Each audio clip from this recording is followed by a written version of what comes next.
Hi, I'm Phil Craig. And I'm Andrew Loney. And together we aim to bring you the most scandalous stories and some of the most scandalous people in history.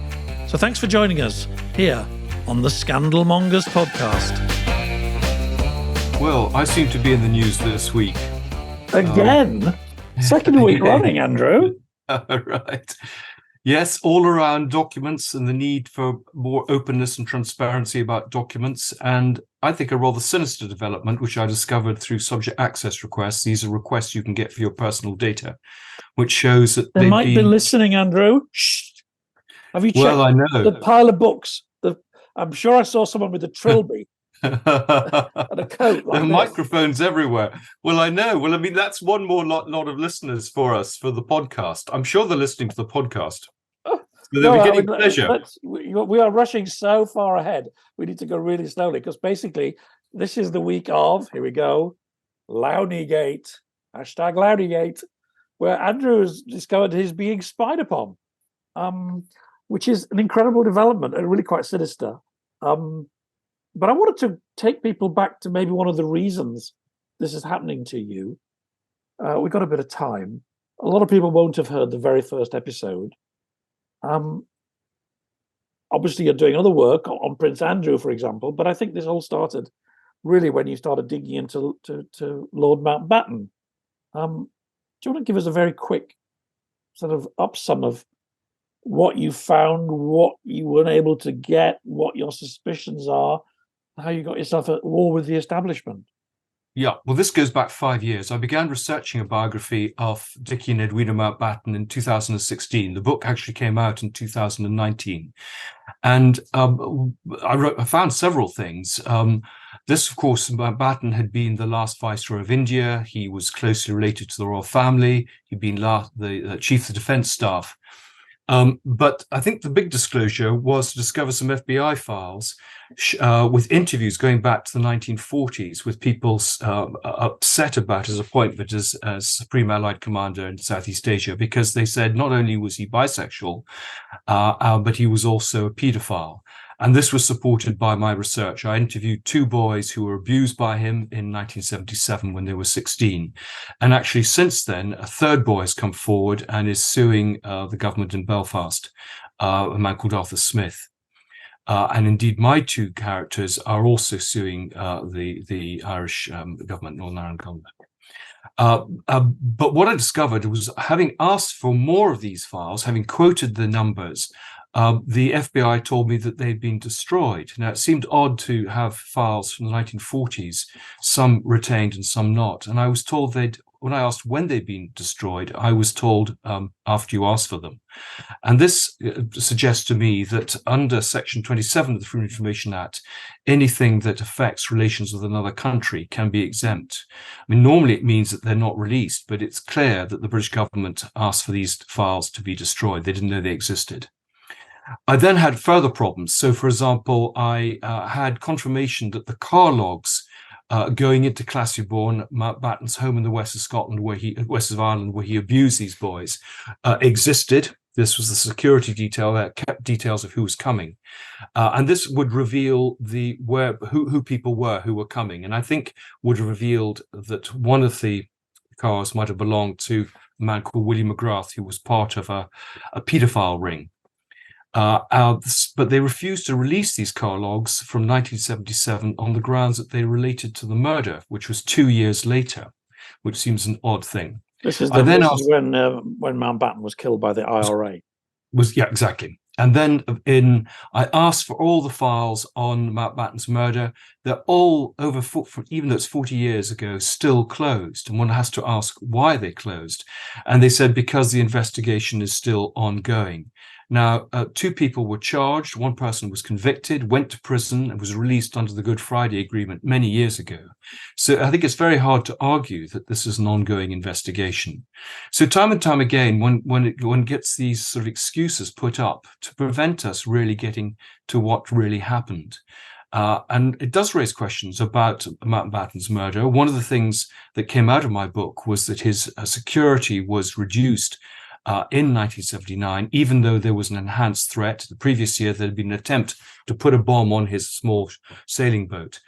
And that was indeed how he was killed. And do you And think that was maybe connected to the fact that he didn't want security because of his private life, of things he was getting into? yes, he didn't certainly want a security detail around him, but there's no reason because his paedophile activities largely took place in Ireland.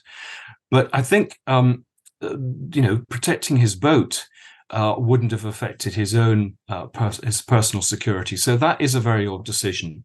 The other odd thing was that a military policeman who I interviewed said that he'd produced a security audit identifying the gaps in the security a month before he died.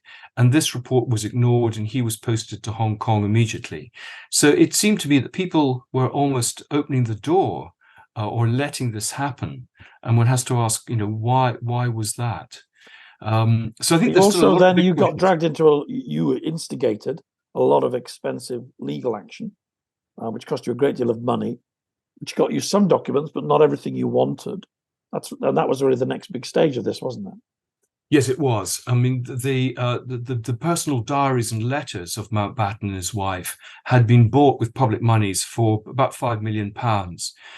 To be open. And when I asked to see them, they'd been seen by previous historians. I was told that they were closed under a ministerial direction. They weren't able to produce this ministerial direction. And I appealed this to the Information Commissioner, who ruled that this material should be released. It took some time. In fact, Southampton University, who had the material, had instituted against them contempt of court proceedings, the first time this has ever happened in freedom of information. But the decision in November 2019 was that the stuff should be made public. The Cabinet Office, who had somehow got themselves in on the back of this ministerial direction, and the Southampton University appealed that decision. The case was heard in November 2021. But shortly before the hearing, 33,000 pages of material was dumped on the internet, 99.9% of the material, the stuff I've been asking for. Too late for my book, but useful for other historians. And so we had a hearing, but a hearing which was really just about a few limited redactions. So I think this was a victory. That was the largest ever release, say, of FOI material.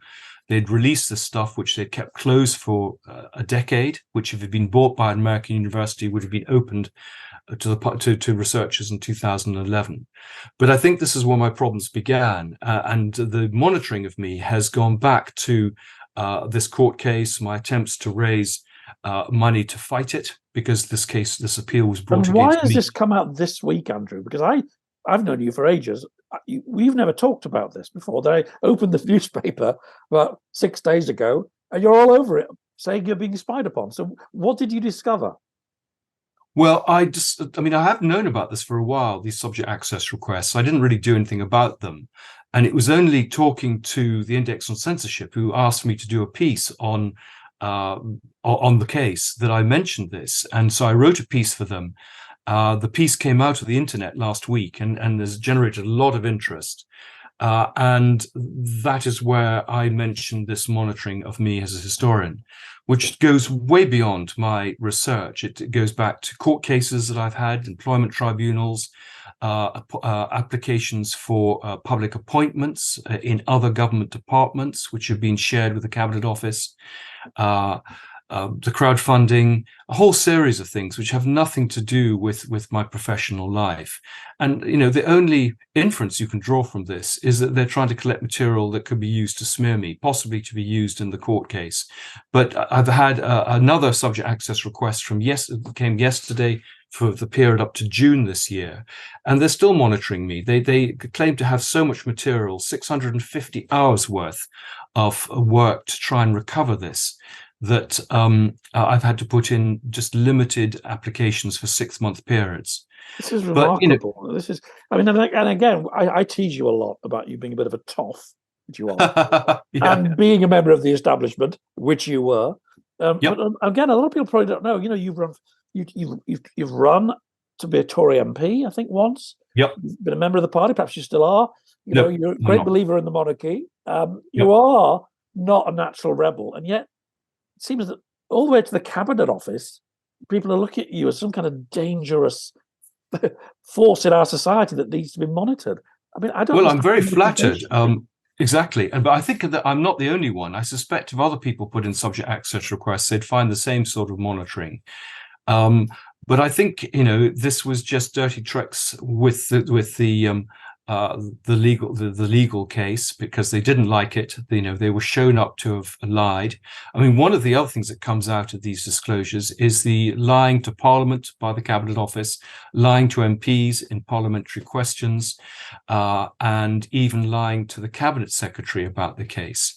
All exposed in these documents. The Cabinet Office put out a statement saying there's no truth in this. That's it. But I've got hundreds of pages of evidence to show a chapter and verse of the way they behaved. And I think they need to be held to account. Well, in a there minute, we're need going to be questions, by the media, questions by parliamentarians. And I think some heads should roll. Well, yes, you say that. We're going to speak in a minute to one of Britain's most distinguished reporters and writers, Michael Crick, who's very hot on freedom of information. And he actually tweeted 2 days ago, I don't know if you saw this, Andrew.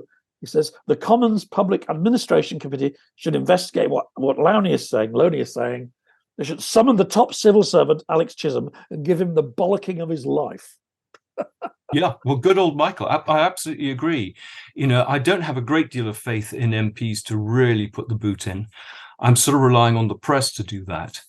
But, where does again, the buck stop? Who do you think is really saying do this? Is it the Cabinet Office? Is it the Prime Minister? Is it the Palace?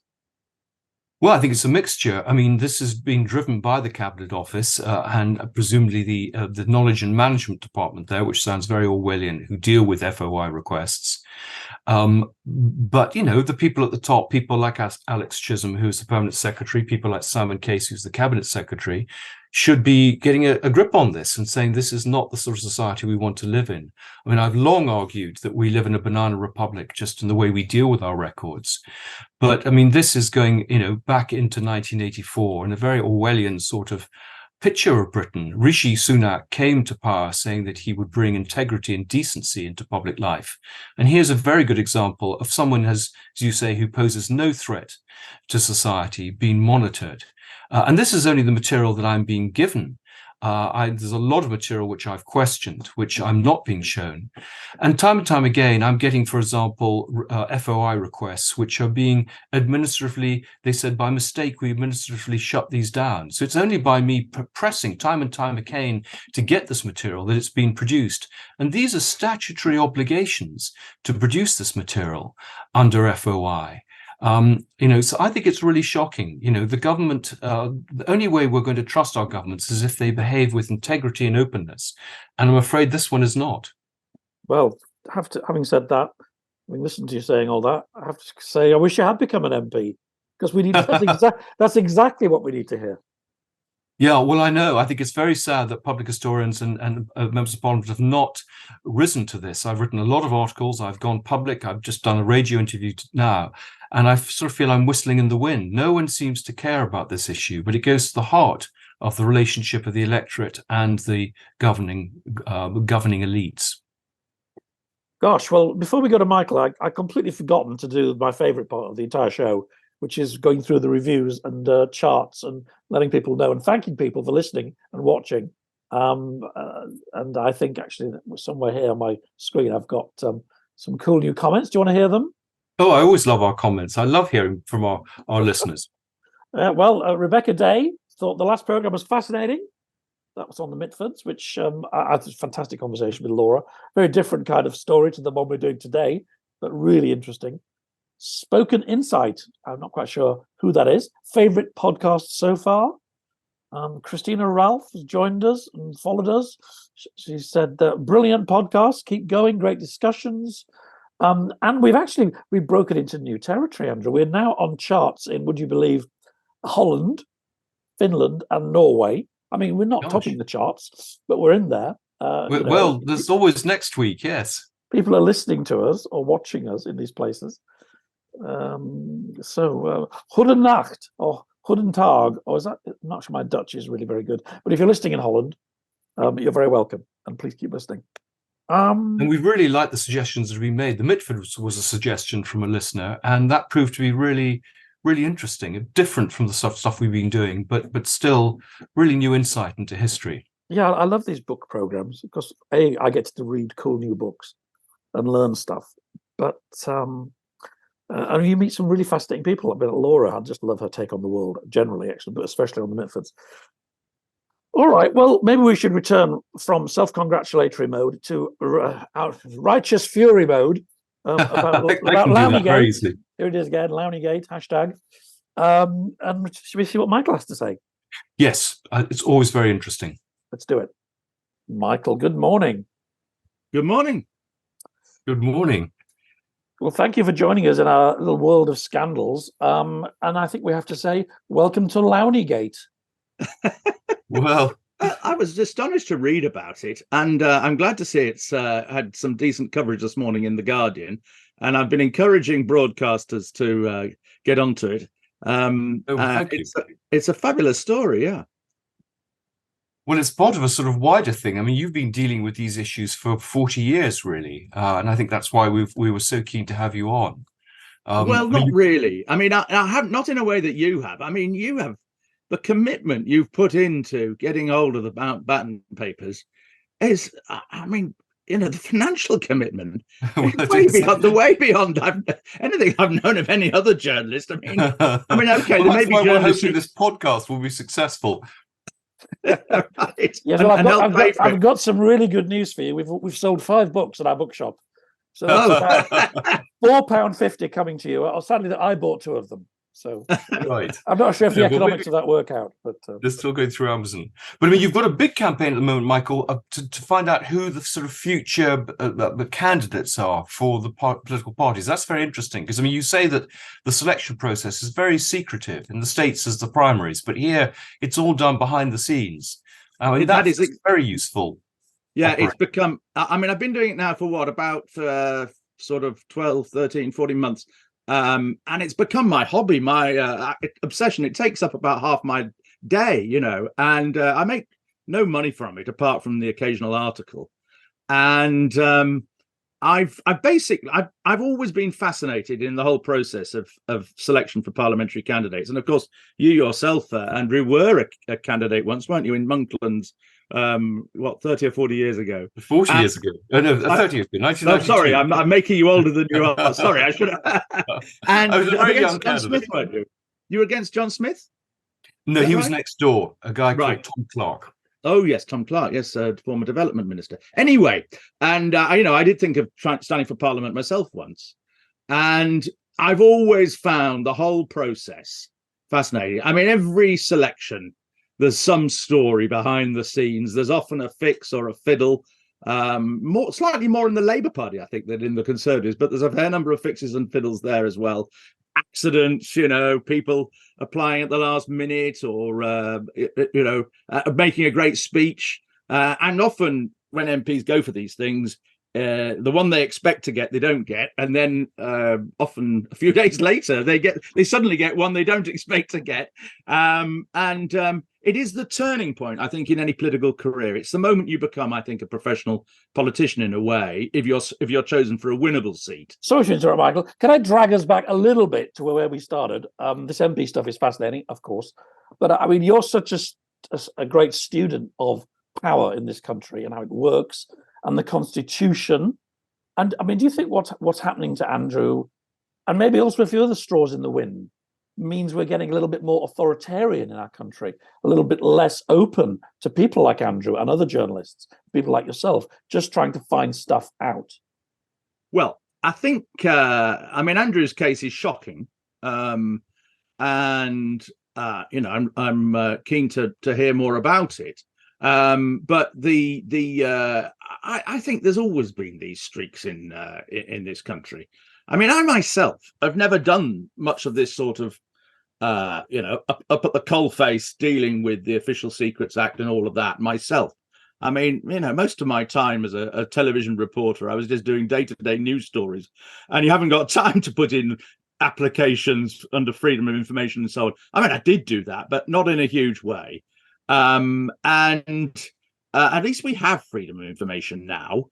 And you can sometimes, if you know how to do it, and you're persistent. And it's the persistence, it seems to me, that's crucial. And of course, Andrew, you've shown persistence in spades, and in your case, a lot of money as well. But you can get stuff out of the system, and other writers and historians have found that. The real problem I find these days is data protection. I mean, the irony is, of course, that it's the data protection laws that enabled Nigel Farage to find all about his Coutts bank account, which is an absolute scandal in my view, and that is clearly going on with lots of other people as well.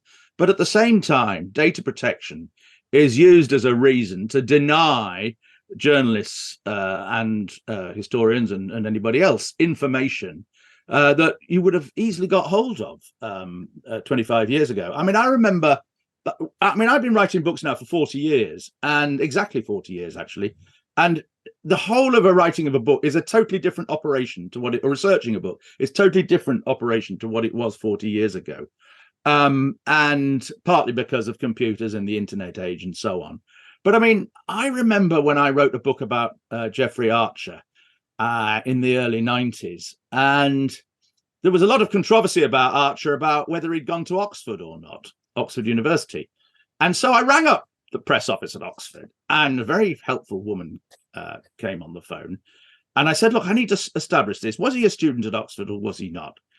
And she said, well, no problem. I'll just go and get his file. And she came back about 3 minutes later, and she said, right, I've got the file here. I said, what do you want to know? She said, what do you want to know? I said, well, can you read it all out? Brilliant. She did. Those were the days. And I quietly pressed a button and recorded it for note-taking purposes, just to make sure I didn't make any mistakes. And it was all in there, all the lies that had led to him getting into Oxford. And very helpful it was too. I wrote a book about Michael Heseltine. Shrewsbury School said, "Oh yes, come and see us," and they just opened up his files, and there it all was. Now, of course, you can't get anywhere near a lot of that stuff. And I mean, roll on to 2010, and I did a profile, a dual profile it was for Newsnight, of the Miliband brothers, because they were both standing against each other for the Labour leadership, and I thought it would make a nice little dual profile. And of course the sort of question, it was always said about them that David had got a first, but Ed had only got a 2-1, I think.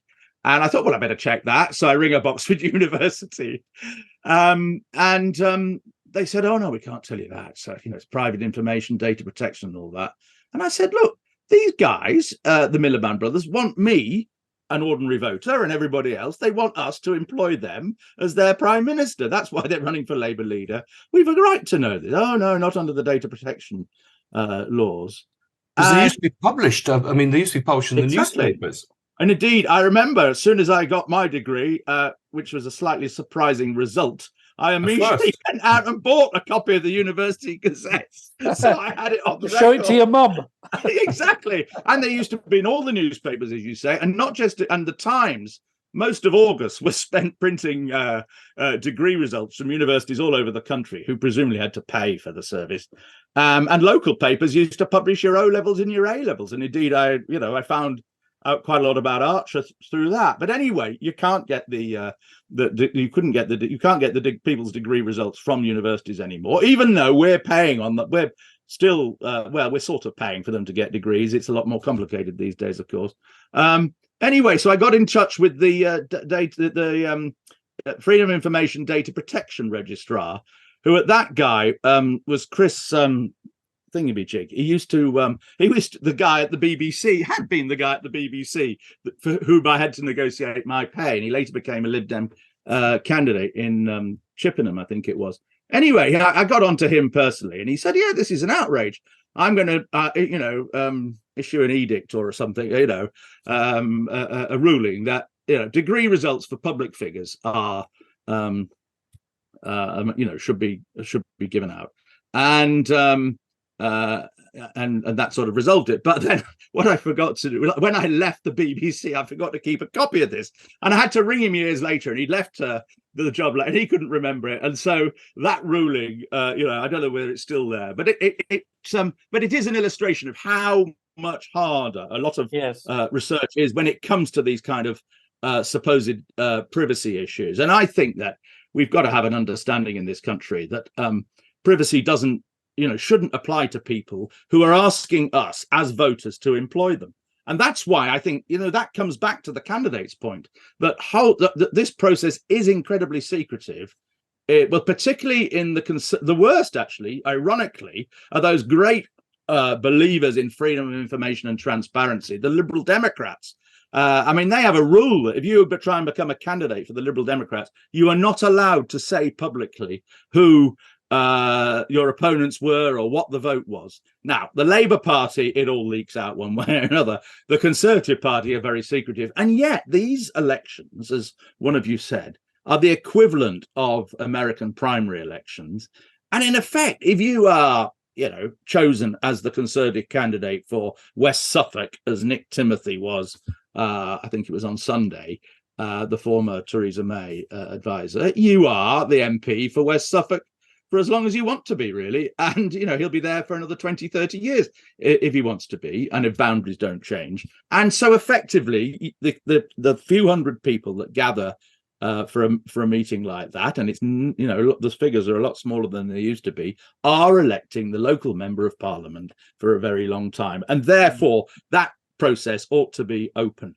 And the other one that gets me is the appointments to the House of Lords. That's even more secretive. And there you are. This woman, Charlotte Owen, who was appointed at the age of 29 the other day, she could be there for another 70 years. And so, we're supposed to be a democracy, but all of these processes do need a lot more light shed upon them. And talking of that, Michael, you yourself, of course, people might not know, wrote a biography of Nigel Farage, a very divisive British politician for our non-British audience, who's recently in the middle of another really big scandal about access to information and the kind of secretive maneuvering, not so much of the state, but of committees within big organizations who now transpires have been sort of taking away bank accounts and trying to kind of hurt people whose politics they don't like. And it's not just Nigel Farage. It turns out that gun clubs are now saying that they've run into trouble, and all sorts of people who, you may or may not like them, but do we really want to live in a country where they are suddenly kind of cast out from like normal society or economic function because of some committee? And I'm all with Farage. I disagree with him on Europe. I'm a Remainer, and I certainly disagree with him over his adulation for Trump, which I think is completely bonkers, and Trump's bonkers. But on this, I am at one with him, and and it's all the more important actually in the modern world where you can't use cash in all sorts of circumstances. You go into a cafe for a cup of coffee, and they insist you pay by credit card these days.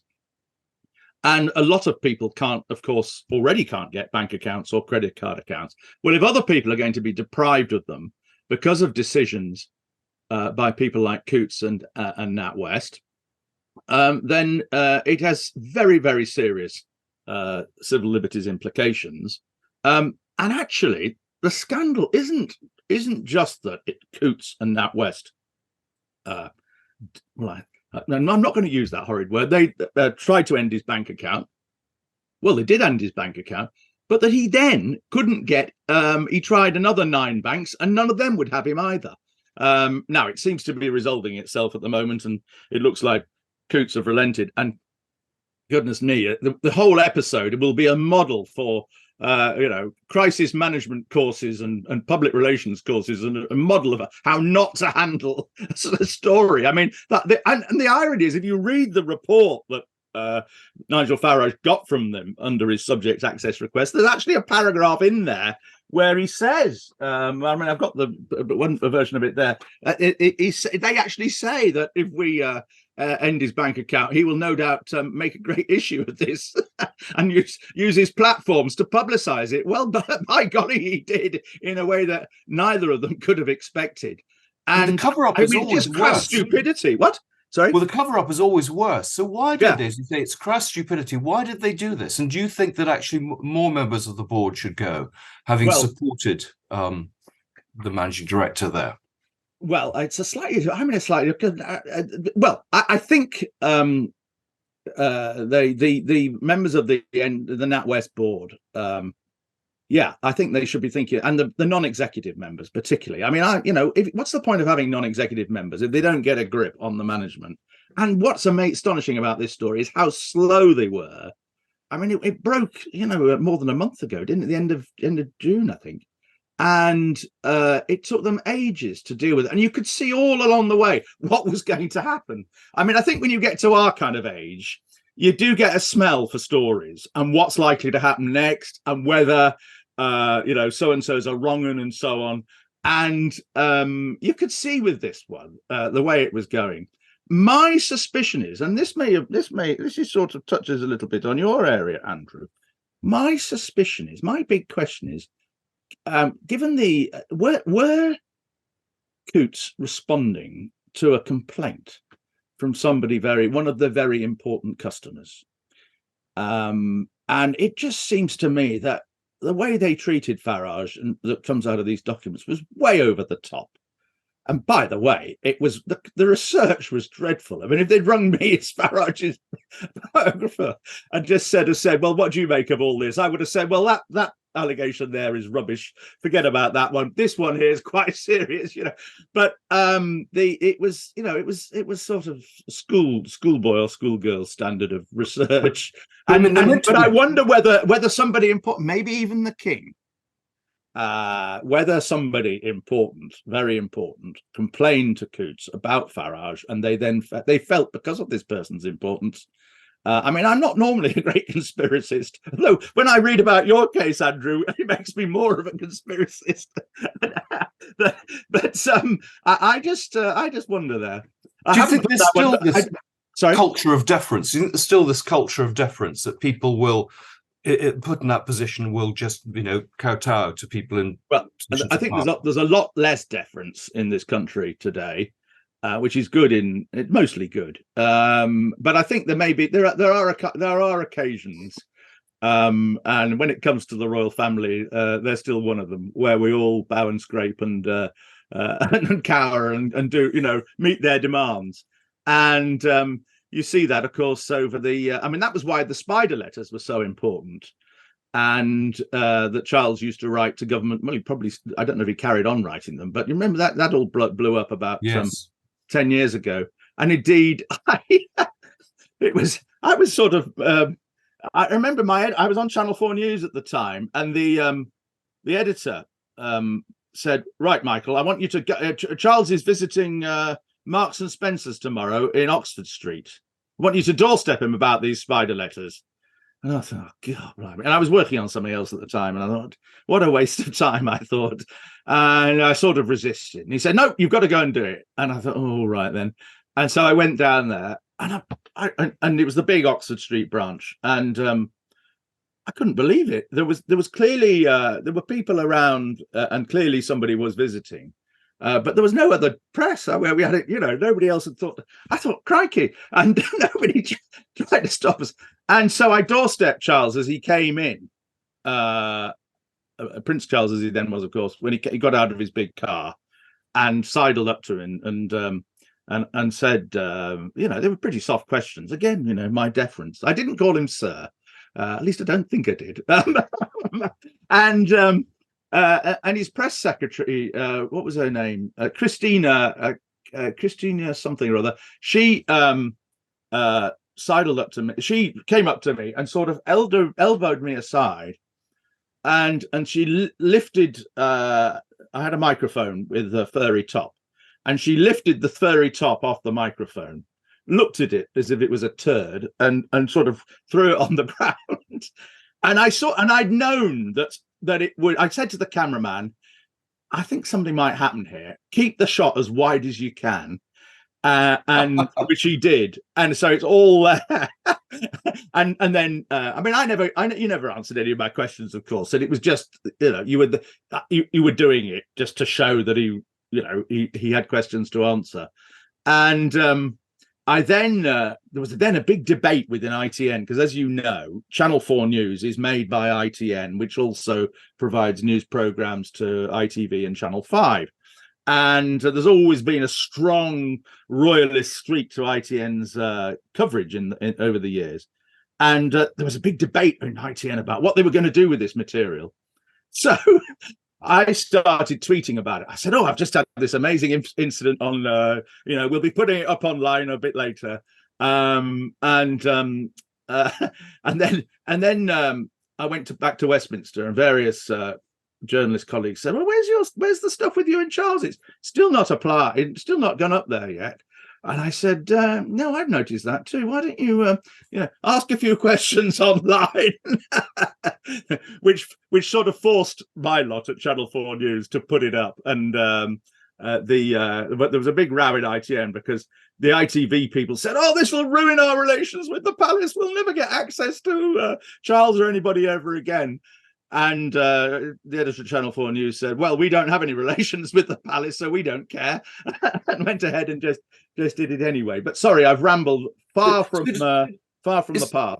Is that a case? I mean, do you feel that there's sort of sweetheart deals done? If you give us good coverage, we'll give you access to important royals, and if you upset us, then I'm afraid we're going to deny access to the Princess of Wales. Does that go on? I mean, I think that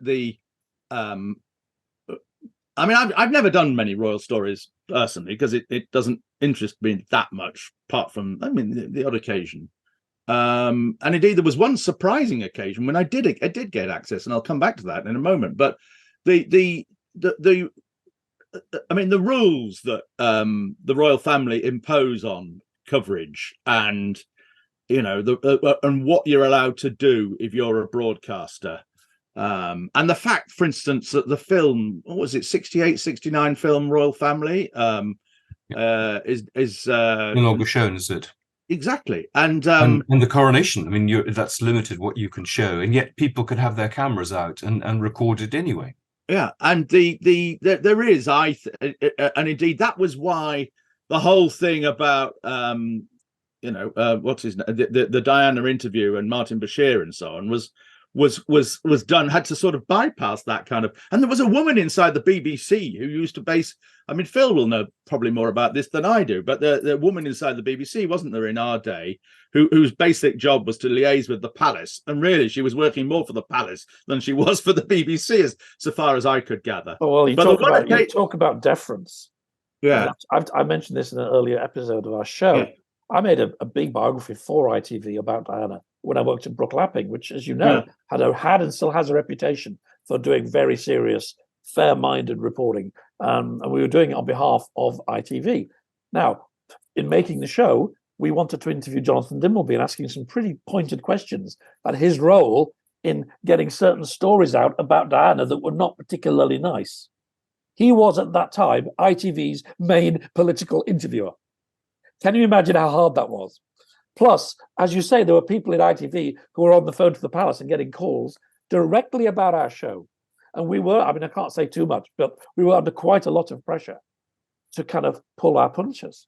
I'm not saying that was Dimbleby doing it, but it was people at the palace leaning on ITV. I know that for certain. And this was only 20 years ago. And in the previous generation, when I worked at ITN in the 80s, it was all Alistair Burnett, and he would be regularly writing he would do books about them as well, as well as doing quite interviews from time to time. It was very incestuous, and it was really wrong, and it wasn't real journalism. It was really nothing like it. And so Andrew comes along and wants to ask some really tough questions about potential serious criminal acts by a very senior member of the royal family, and look what happens to Andrew. He's a gate. Yeah.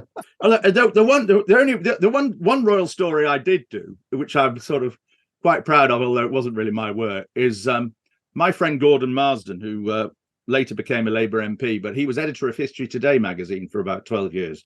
And he had this great scoop that he'd got of written by a historian who was about 90 then. I forget the historian's name, but it was all about how George V had been euthanized. And you probably know the story very well, better than I do, Andrew. And he basically, his doctor had bumped him off. He was dying anyway, but he bumped him off a few hours early with some drug or other. And the reason given, according to the doctor's diaries, was to make sure that it was announced in the I can't remember the phrase now, but something like the respectable morning newspapers rather than the the lesser afternoon papers. Evening you have papers. to go to the Times. And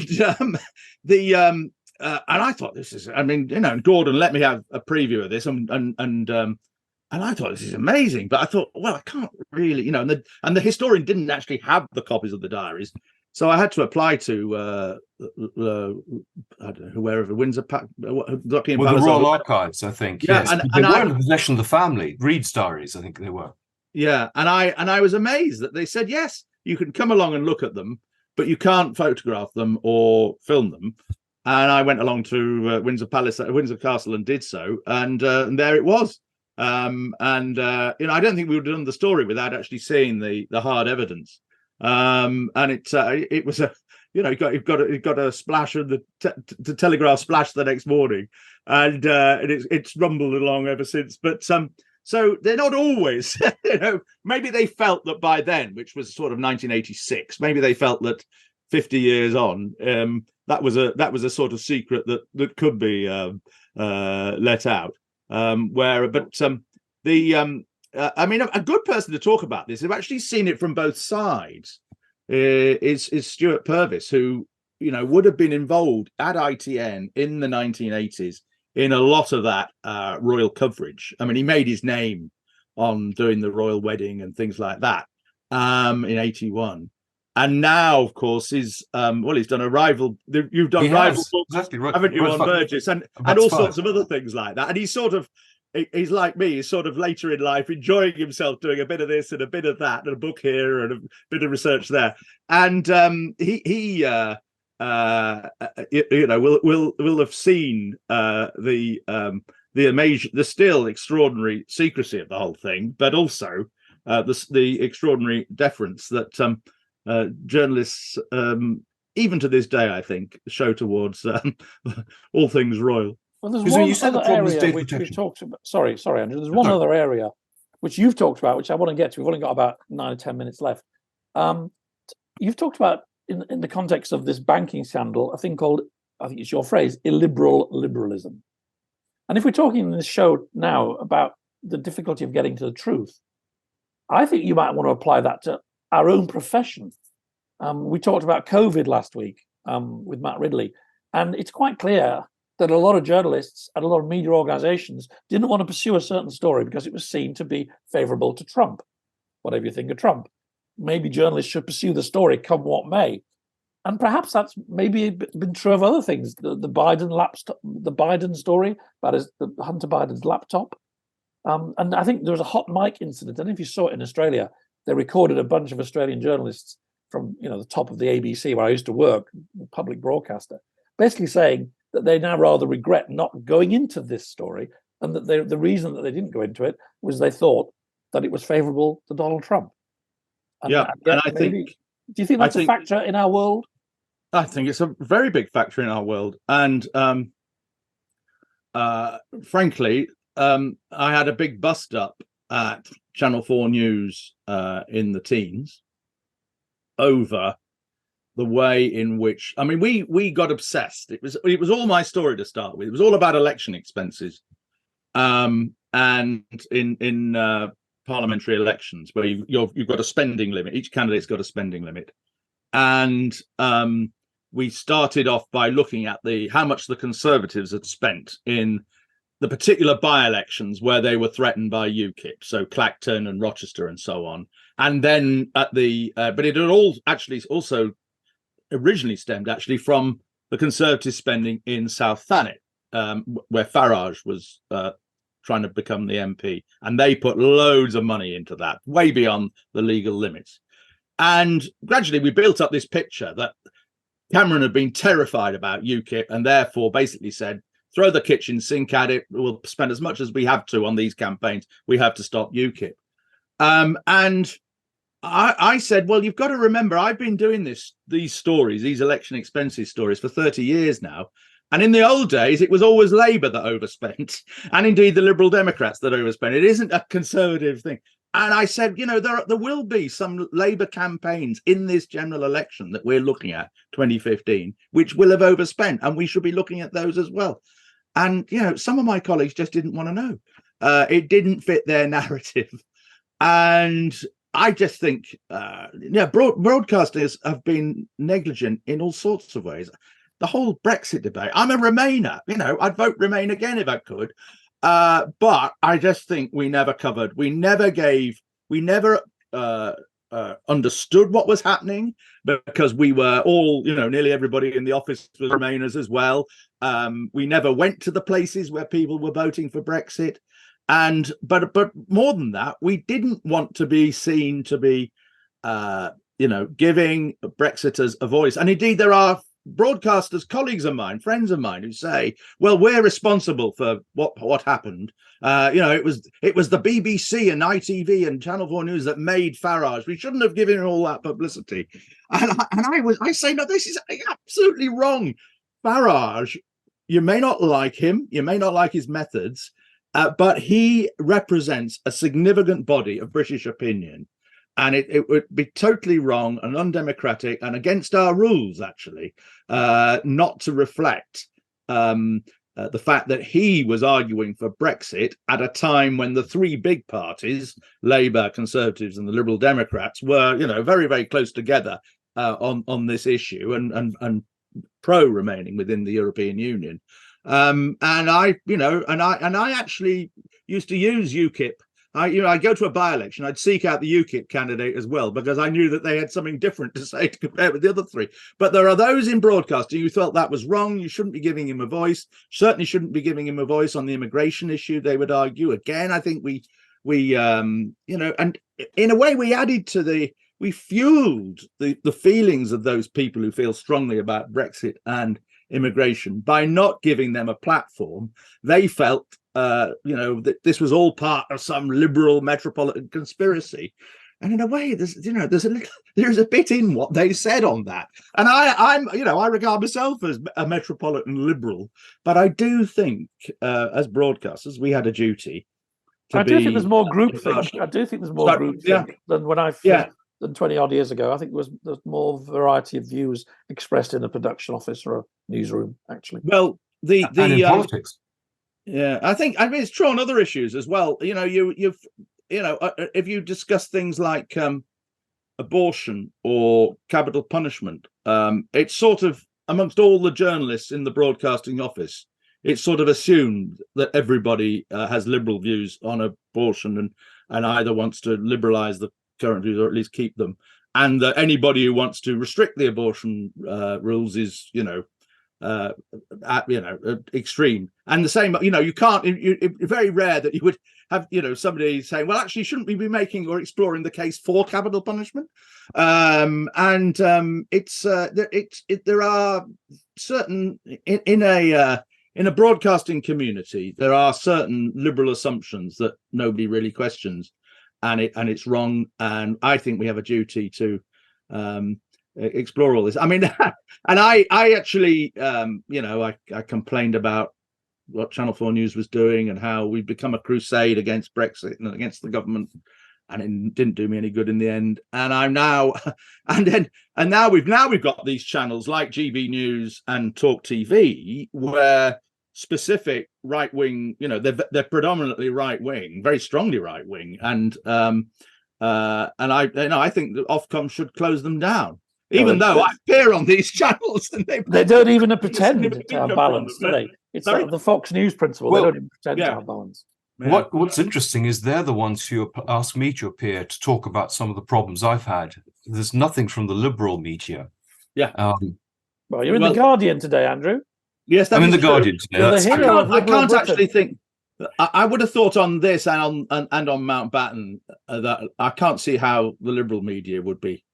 I think the liberal media would be as keen on your story as anybody else. I think it's probably, they haven't noticed it, or, I mean, that's the other thing. We've got to constantly remember that a lot of these institutes, there isn't the money in the media that there was. There certainly isn't the money in television, or in newspapers, and there isn't the money for people to do the kind of investigations that Phil did loads of.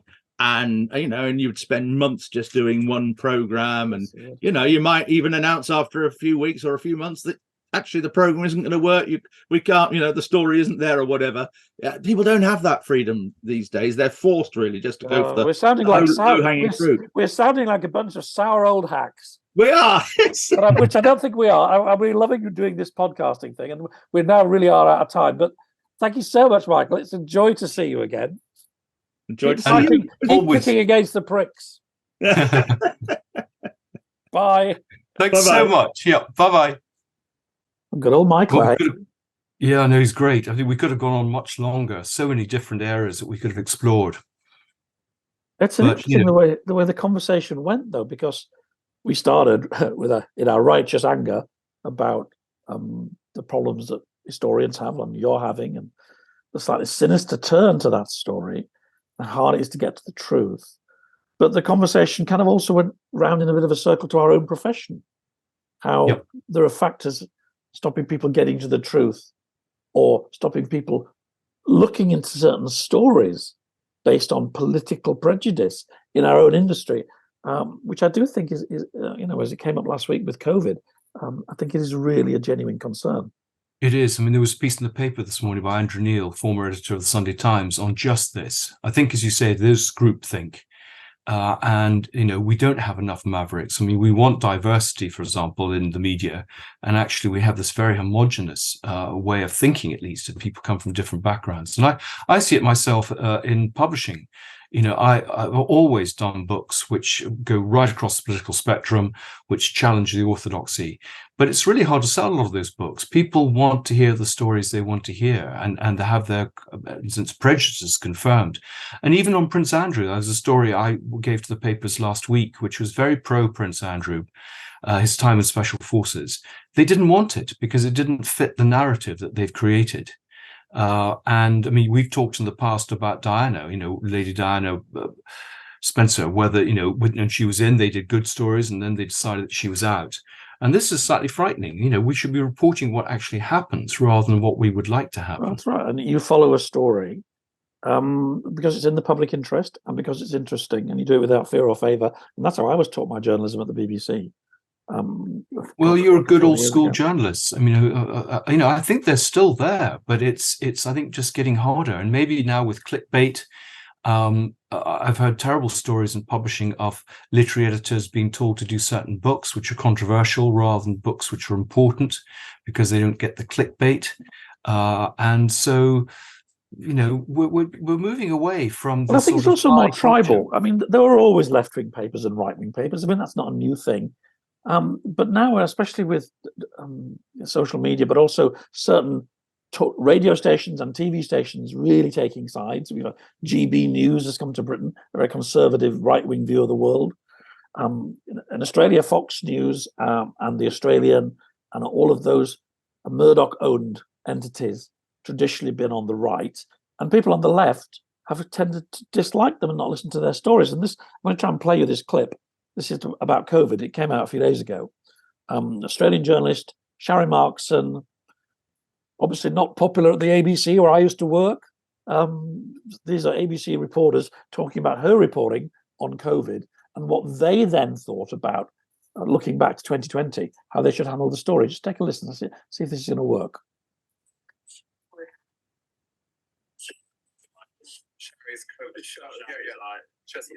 Amazingly, she is looking more and more like she is.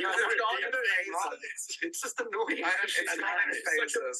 She's so unhinged, and she might still be right. And look, I would definitely say it's still definitely unresolved. And still right.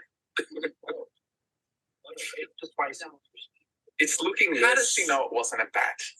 She doesn't. No one does. But it is the location is extremely suspicious. It's obviously. Yeah. And you don't want to let the Chinese off the hook. I feel like I remember being super dismissive of that very early, not even very early on, for a good while. I was like, that is just the most unhinged thing ever. And I reckon I was overly influenced by the fact that there were some truly nasty and crazy people who were already deep down the rabbit hole. I probably didn't look at it as passionately enough. It became weirdly ideological. Yeah, well, it just became very tricky. It shouldn't be. Yeah. Well, even the attacks on Fauci and stuff. Yeah. it became very Trumpy, he said. And these are seriously important reporters for the ABC, where I was proud to work, who affect that country's understanding of COVID, a big, big story, pretty much admitting that they didn't want to pursue the lab leak theory because it was Trumpy. And also because a woman reporter at Fox News they didn't like was pursuing it. I mean, it's just not on. It really shouldn't happen. I think there's a sort of also an intolerance to other people's points of view. There's not the sort of open and serious, sensible debate. People take positions and can't be moved from them. And I think one of the things that we're trying to do is to present often controversial subjects in a sort of measured way and to just probe and see what the reality is. I hope we do. We shouldn't get too holier than thou, I guess. No. We can say what we like. We have our own, as it were. We're not exactly broadcasters, we're narrowcasters. But, nobody's controlling us. We don't have an editorial committee sitting over us. We don't have to impress any lawyers. So Maybe we're not free to do that. Yeah, no, exactly. And I think that's what people like. And I think they like the slightly haphazard nature of things we talk about and the new insights into stories people don't always know. But I think we're going to be dealing with some current affairs in the next few weeks, aren't we? I think we are going to address Trump. Yes, actually, next week, I think, with a bit of luck, we're going to be talking to an expert in all things Trump and Biden. So we can talk about the two possible likely candidates for the next presidential election, one of whom might be in prison at the time, and the scandals that they're both facing, which is, I think, will be really interesting. Yeah. Then the next week, we're going to Epstein, aren't we? Well, if we can get someone, it's very hard to get people to talk on Epstein who know anything. So I'm still working on that. Okay. So I'm keen to get absolutely the right person to who really will have new insights. There's a lot of material that gets regurgitated, not always accurately. And I think it's important we find someone who really knows what's going on there. But a lot of interesting disclosures coming out from the banking side, from the material there. Yes. Also, I think we have a technical update. Not that either of us really understand what we're doing technically, but we've been asked to say, if you're listening to us on Stitcher, what's Stitcher? I don't know, but people are listening to us on Stitcher. If you are, it's going to be closing. So basically, you'll have to find us somewhere else. I mean, we're on all the audio apps: Apple, Spotify, Google Podcasts, Chrome, Amazon Music, and lots. I've also not heard of like Deezer, Pandora. I have to ask our children what these things are. Exactly. Great. So, well, we've had our righteous indignation this week. Maybe we'll have some more next week. Who knows? Well, who knows what the hashtag will be next week? But for now, I'm enjoying Lowney-gate. See you next week. See you next week. Thank you for listening to the Scandalmongers podcast. This has been a Podcast World production. You can get in contact with our show by emailing team@podcastworld.org, placing Scandalmongers in the heading, or via our social media links within the show's bio.